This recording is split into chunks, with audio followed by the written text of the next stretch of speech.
Have you ever been in a room full of people and still felt alone? It's an intriguing paradox, isn't it? This is the enigma of loneliness, a universal human experience, yet one that remains deeply personal and individual. Loneliness, you see, doesn't always equate to being alone. It's more about the perceived quality of our relationships, not the quantity. It's the disconnection we feel when our social needs aren't being met, even if we are surrounded by others. Diverse psychological theories have attempted to unravel this complex emotion. Some suggest it's a survival mechanism, a signal that we need to seek out social connection, much like hunger drives us to seek food. Others point to a discrepancy between our desired and actual social interactions. Regardless of the theories, one thing is clear: loneliness transcends physical solitude. It's a state of mind, a perception of our place in the world. Loneliness, it seems, is not just about physical isolation. So, why do we feel lonely? Can psychology provide us with some answers? Well, it turns out it can. There are several psychological theories that offer insights into the complexities of loneliness. Let's delve a bit deeper into some of these theories. First on the list is the social needs theory. This theory proposes that humans by nature are social beings who need connections with others to survive and thrive.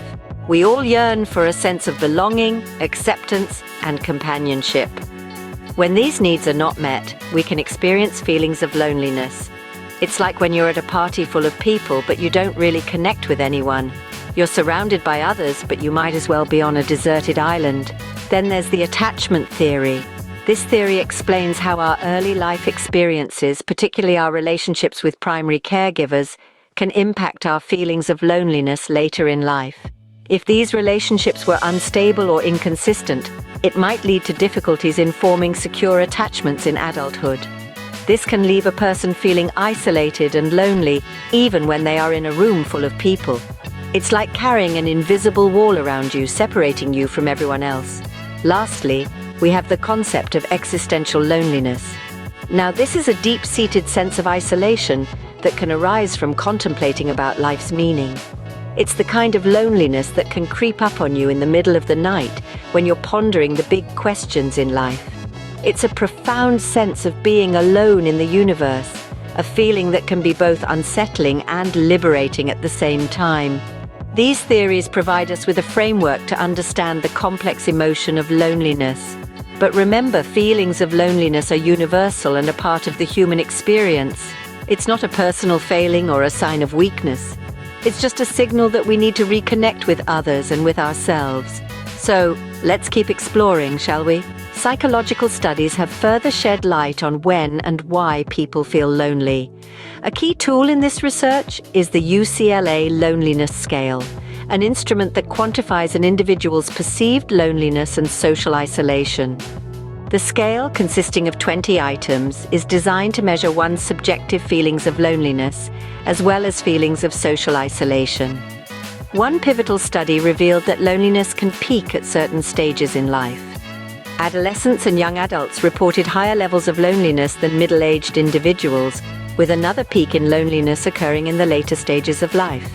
This suggests that transitional life stages, often marked by change and uncertainty, may increase feelings of loneliness. Moreover, these studies highlight that loneliness is not just about being physically alone, it's about our perception of our social interactions and relationships. Therefore, it's possible to feel lonely even when surrounded by other people. These studies show that loneliness is a complex emotion that can be influenced by various factors. So, when do people feel lonely? It's a question that's both simple and complex. From everything we've discussed, we can gather that loneliness is not restricted to a specific phase of life. It can strike at any moment, whether you're in the prime of your youth or navigating the twilight years. Our social needs play a pivotal role. We are, after all, social creatures, and when our need for connection goes unmet, it can lead to feelings of isolation. Then, there are our early life experiences. Intriguingly, they can shape our perception of loneliness in later years. Existential contemplations, too, have a part to play. At some point, we all grapple with questions about our place in the universe. This exploration can sometimes lead to feelings of loneliness. In essence, loneliness is a complex tapestry woven from various threads. Understanding loneliness can help us navigate through its complexities and perhaps make us feel a little less alone.